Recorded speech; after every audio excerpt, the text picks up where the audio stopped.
Greetings and welcome to the Halloween edition of the Sliders Review. And I'm here today to talk to you about Urban Legend Bloody Mary. This movie came out in 2005 and it was a direct-to-DVD movie that is the third installment, a part of the Urban Legend franchise. The first movie came out in 1998 and the second one, Final Legends Final Cut, came out in 2000. Both the first two were theatrical and the first two were slasher movies. However, these movies didn't do particularly all that well in the box office. In fact, I had no idea the second one even came out in theater. I always assumed it came out on like direct to home video and stuff, but it didn't. So they decided to go a different route and go direct to DVD route for like the third one. But they also decided to make it a supernatural movie for some bizarre reason. I guess they wanted to try something different and bring new life to this franchise. Personally, for me, I really love the first movie. It's one of my favorite slasher movies next to Scream, and I Know What You Did Last Summer. The second one is pretty good, but it's nothing compared to the first one because the second one, the acting got a bit goofy and sillier and stuff like that. Plus the second one feels more like a whodunit murder with just a slasher thrown in there and slasher movie tropes, but still, in my opinion, a very good movie. And so when I heard that this movie went the supernatural route and it went straight to DVD, I said screw it, and I never bothered to watch it. In fact, almost 20 years later, I have now just finally watched this movie.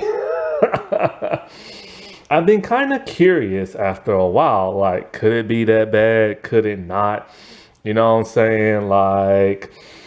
Just the DVD picture alone, just like the cover, just looks awful and everything, you know? Now, this movie was directed by that of Mary Lambert, and she's best known for music videos, and she had some big movie back in the day, I can't remember what it was, and some smaller TV projects and stuff. Honestly, after watching this movie, it's not as bad as people say. Now, in no way, shape, or form is this movie perfect. It is not awesome. It is not great. It's borderline bad good for the most part. It's a good bad movie or a bad good movie, if you will, you know? It's just borderline being in between that, you know? But it's not as bad as people saying. The problem with this movie is very mediocre. You've seen it before in other movies that were done better, say The Ring and everything. It's basically a revenge ghost story and everything, where the ghost just wants to have the bones laid to rest and this and that and going after revenge and all this other stuff. It's been done a million times before, but it's been done better. You can really tell by certain scenes that they tried to be like The Ring, especially in the hotel room, and the Bloody Mary ghost is coming underneath the bed. The way she's crawling out is very Samara-esque and everything. And to be completely honest with you, the way certain people die in this movie is not half bad. It's pretty good. The spider scene is probably the best scene. The guy getting his wee blown off by an electrical fence and somehow dying from that was kind of stupid. There is a tanning bed scene where the guy died, which is complete rip from Final Destination 3. And then, there's a scene where a dude gets beat to death and stabbed, with a glass bottle and stuff like that. And it's just That wasn't bad at all. The only thing that made it bad, it felt dull and flat. Here's the problem with this movie. The cinematography in this movie is dreadful. The music is bad, the lighting is bad, the locations are very dull, very boring, and very flat. The acting is so-so. The lead actress is just dismal in this movie. Like, no offense to her, but she did not give no type of performance whatsoever. Most of the people in this movie did not give a performance whatsoever. There's really only two people that kind of gave like a pretty outstanding performance that made it pretty hilarious. But yeah, the locations are just dreadful. They're so lackluster and boring. And not only that, but they are legit flat. The ground looks very flat. The buildings look very flat. The school looks very flat. They filmed this in Utah. I ain't never been to Utah. I have no idea what it looks like, but I'm telling you right here, right now from this movie, it must be a flat place. Like a very, and it makes everything seem boring. Not only that, but there's no engagement, no kinetic energy in this movie. Nothing that makes you go, huh, or like jump. Everything just feels very flat. Even the acting feels flat. The characters look bored out their mind. Like everything just feels flat, and that makes it feel boring. Say what you will about the first movie. I don't care who hates that movie. I think a slasher killing people based on urban legends is like cool. Not only that, but the original director, whatever his name is, Jamie Blank, I think it might be, him and his editing team did an amazing job. The bathroom death scene is one of the most engaging one ever. The car chases are very engaging. Something else was really engaging in that movie. That Sasha's death scene was really good. The slow motion of the axe going through like the glass, like that dude know how to direct. You know what I'm saying? And it just kind of sucks that he didn't bring that same energy to the Valentine slasher Valentine movie and stuff. But I think he's a really good director and like way better than this one. And so yeah. But like the thing about those death scenes is like, say the spider one, right? Really good scene. The only problem is the CGI is kind of so-so on that. You can clearly tell those spiders look computer generated, the way they moving and stuff. But they tried their best when it came to making it move. And then when she rips her skin off her face, it kind of looks believable and it kind of doesn't. They should just went practical. And then so it's kind of like the CGI kind of let it down a little bit. But other than that, like this movie could have been a banger. You know what I'm saying? Like it really could have. They should have changed the name to take the word urban legend out. They should just call it Bloody Mary. They should never try to tie it to the first two movies. And like it needed a stronger story. Like it's not only is it mediocre, but it kind of sometimes doesn't make no sense. And you ask yourself, well, why did that happen? Or why did that happen? Or why in the world did this person do that? And when you gotta ask the question why over and over and over, your movie is gonna be kind of dismal and stuff. And sadly, that is what happened. And so because of all this stuff, it just makes the movie very boring, especially the lead actress. My God, Kate Mora, she's the one who was the lead actress. She plays Sam. And she's been in a lot of stuff. And I hope to God her acting has gotten better. But she looked bored in every scene except for when she smiled, and she barely smiled. Her line delivery is very boring and flat. She looks like she's half asleep. And it's just kind of like, no offense to her, but they couldn't got nobody better than this. You needed to have somebody more engaging. And the first two actresses from the first two movies were very engaging. And so I know she was in, okay, she was in that Fantastic Four movie, the 2015 one with something Tank or whatever. I don't know how that movie did because I refused to watch it. I think she was in one of the Iron Man movies as like some type of military person, but I don't remember her.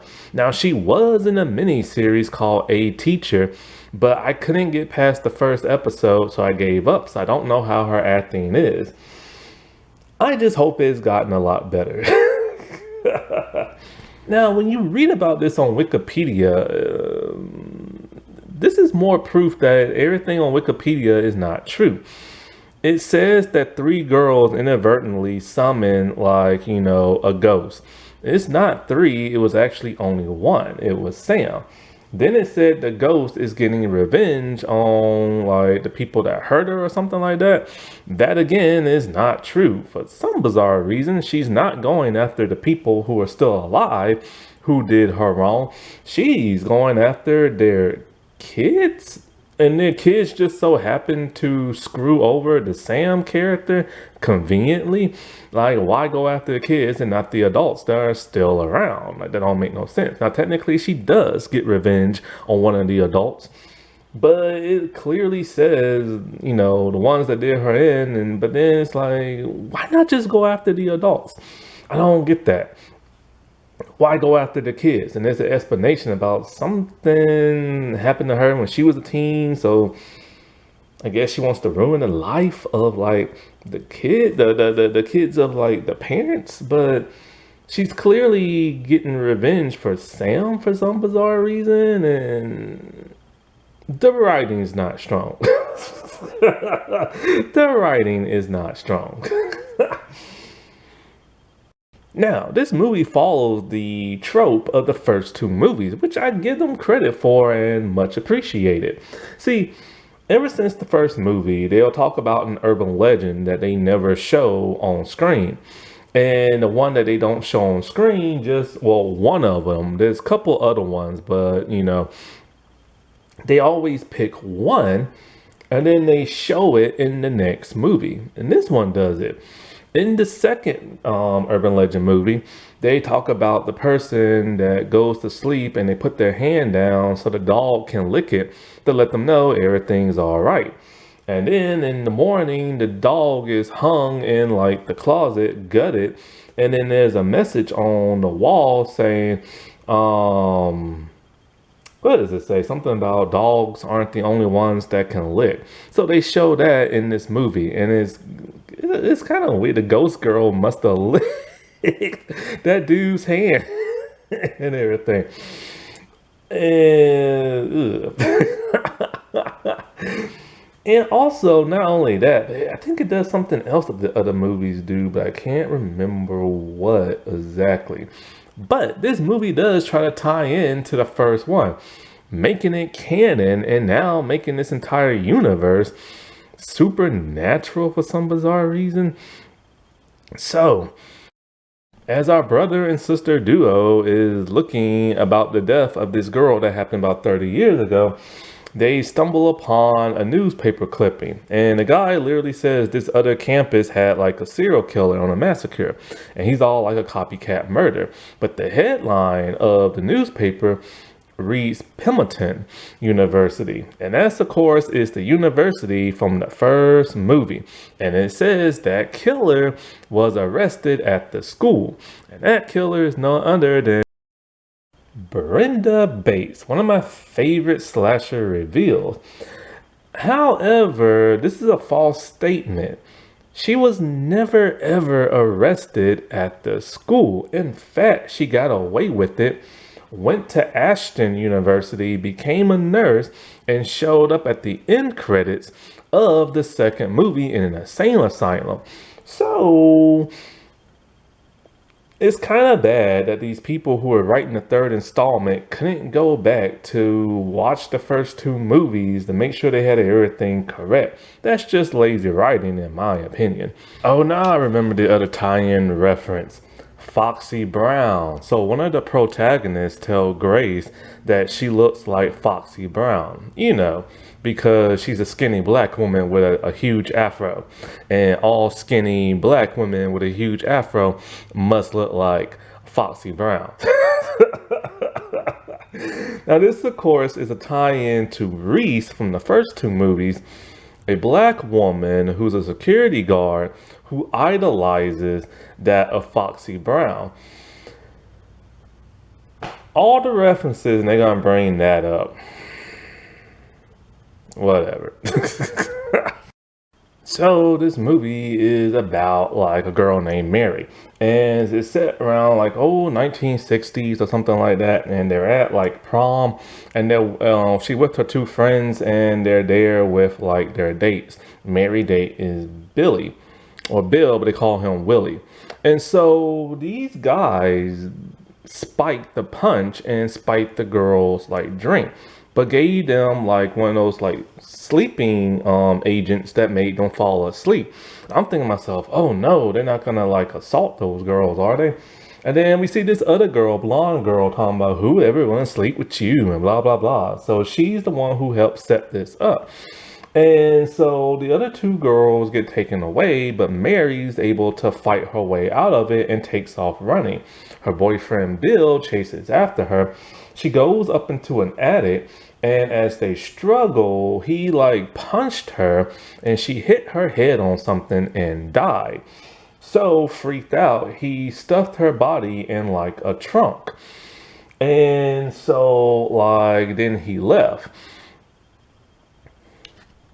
About 30 something years later, we have Sam, and she's having a sleepover with her two friends, and like they're talking about ghost stories, this and that, and they tell the story of like Mary, who they now call Bloody Mary. So this is where the whole legend of Bloody Mary came from, supposedly now in this universe.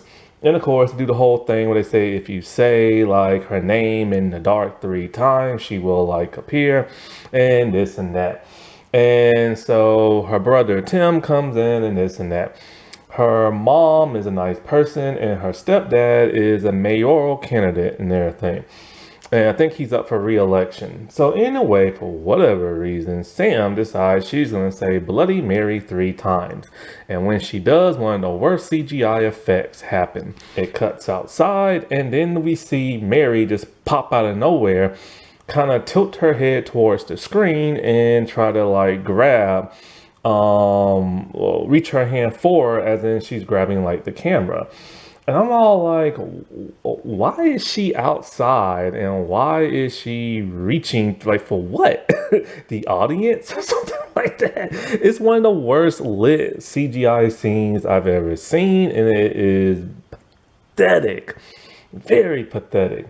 Anyways, as the girls go to like sleep, all of a sudden somebody bursts in and grabs them. Girls go missing, everybody's worried, everybody's looking for them, and then all of a sudden Sam just reappears at like her house.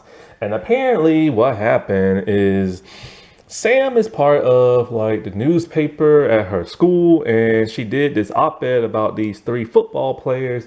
And the 3 football players, for whatever reason, are dressed like in girl wigs and clothes and did something, I forget what. So she posted this thing about them. They got pissed and decided to get revenge.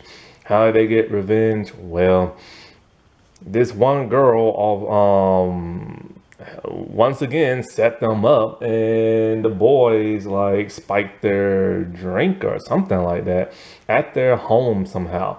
And so like, well, maybe it was one of the girls that was sleeping over. I don't know. But anyway, some girl who's like their friends set them up, and the boys spiked their drinks and took them off to like a barn or something like that.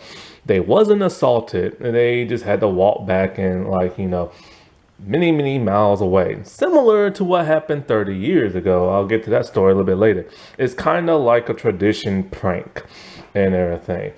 And so next thing you know, the boys that pulled this prank, who we never really get to see their faces, and start dying one by one. They're the guys on the DVD covers. I don't know why really they're on the DVD cover and they're barely in this movie. So this girl is one of the MVPs of this movie only because she's hilarious and she has a personality. She talks like a very stereotypical Valley girl. She's all like, shut up, no way. totally like shut up. Like she says that over and over and over again on the phone. While her acting is not great, she's at least hilarious and at least has a personality. So thank God for that. So anyway, one of the guys comes into the tanning bed and then Bloody Mary starts turning up the temperature and he fries. But we never get to see him fry. We just see him starting to sweat, like, ow, ow. And then all of a sudden he's like, ah, and then it cuts like in the next scene. We don't get to see the cool effect of it because they couldn't do it because they don't have the budget for it. It's not like, I wish they could have done it like Final Destination 3. That was an intense, like, tanning bed scene. So he's dead. And so people automatically start assuming Sam did it because of the newspaper thing, and he's one of the boys that like abducted her and her friends and stuff. And so who died next? I can't remember which order, but basically the girl that like set them up, she talks about how sorry she is, blah blah blah blah blah, all this other crap, and I think she gives like a book or something to like Sam, and it has some stuff because she said somebody sent it to her, and it's kind of weird, and it has like that Mary girl stuff in there and stuff like that. Anyway, she does die. Mary gets revenge on her as well. We see a spider crawling at night and crawling in her mouth as she's asleep. When she wakes up, she has a giant bump on the side of her face. And yes, she pops it on screen and it goes over the mirror. I turned my head. I knew what was coming. As a person who had acne growing up as a teenager, oh, I knew what was coming next. There was also this like MTV television show about like, I forget what it was called, but I remember it was this one Asian girl and she was dating this other Asian girl. They're both were lesbians and her mom hated this girl and the girl literally popped her girlfriend's pimple on screen. I saw that. That was nasty. That was gross. Well, when she popped it and everything, spider starts crawling out of it. It's a cool scene and she's screaming and she's hollering and spiders are just coming. By this time, Tim and Sam are going to her place. And so the spiders are just biting the crap out of her and crawling all on the floor. She grabs the wounds in her face and just starts ripping off her face. It would have been cool if it wasn't this gaping black, like, emptiness void in her face and the CGI was a little bit better. But nevertheless, it's one of the cooler kills like on this. It's the coolest one, in my opinion.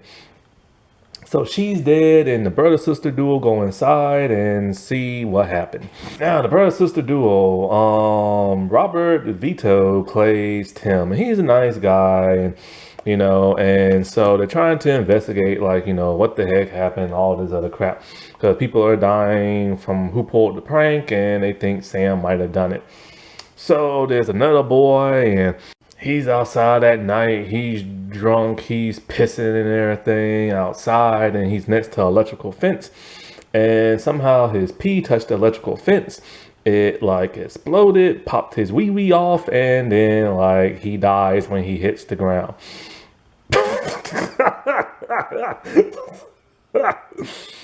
So because of the newspaper clippings and this Mary girl, they figured, they had to investigate, see who like this Mary girl was and this and that. And I think it leads them to the school where they're looking it up on the internet.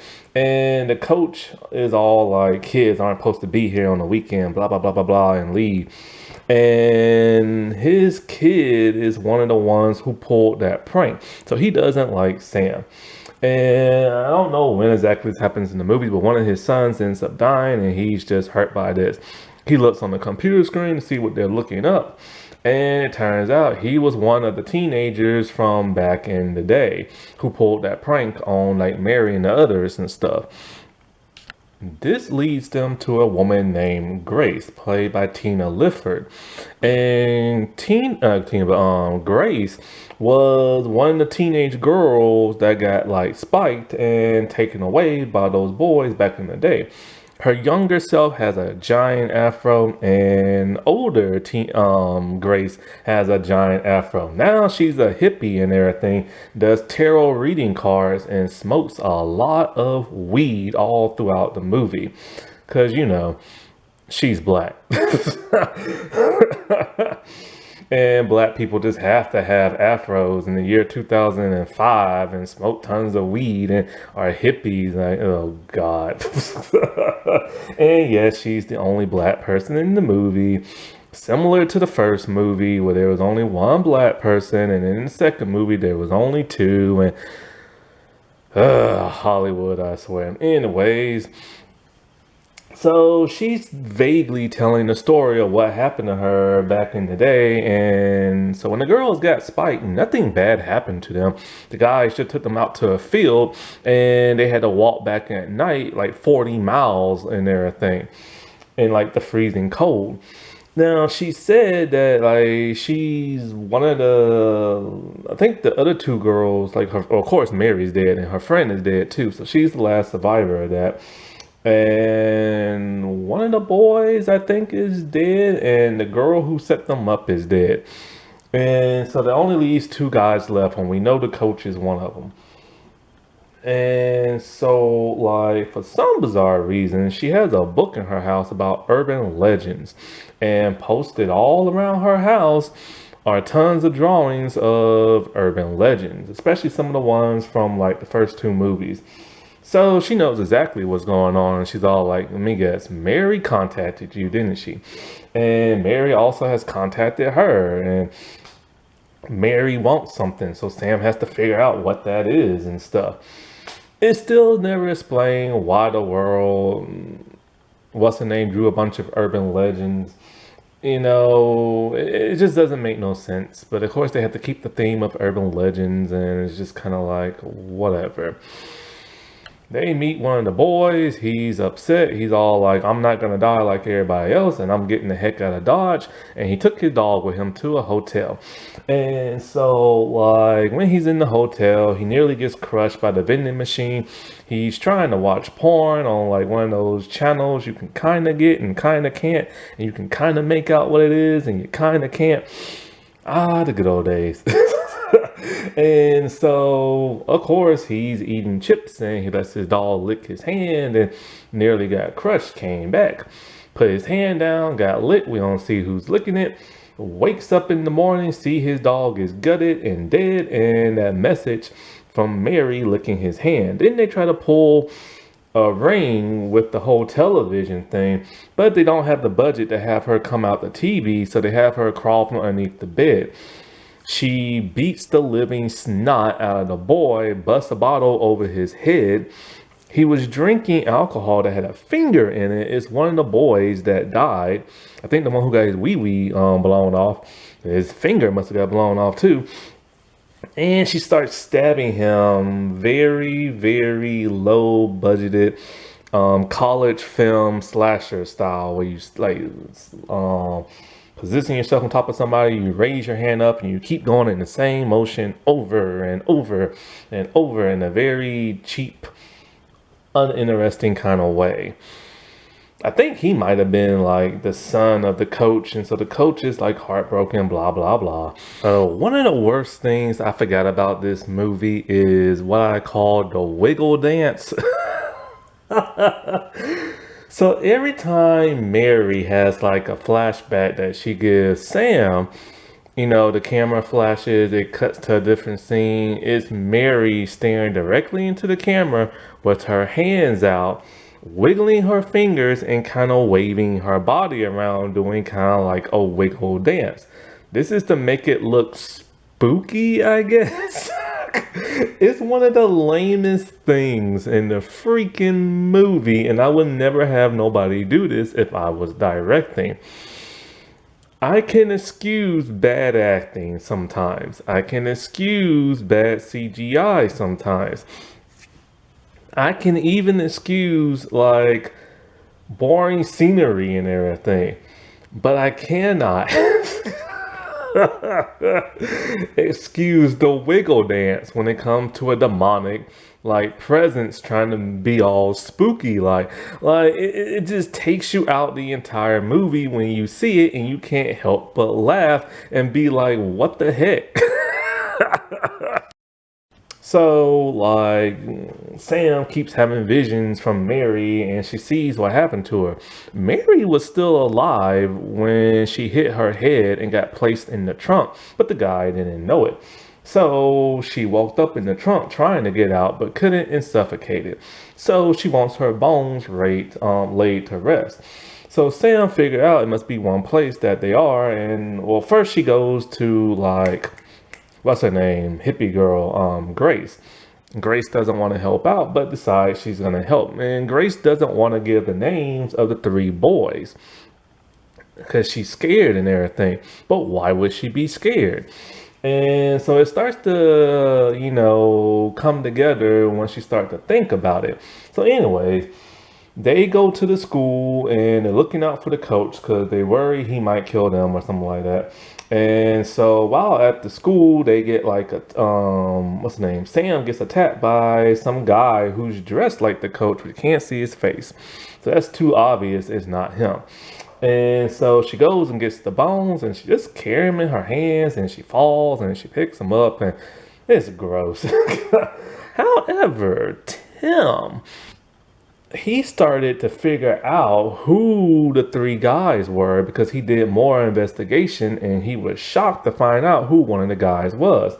Then it started to make sense who that guy was, or at least who Bill is.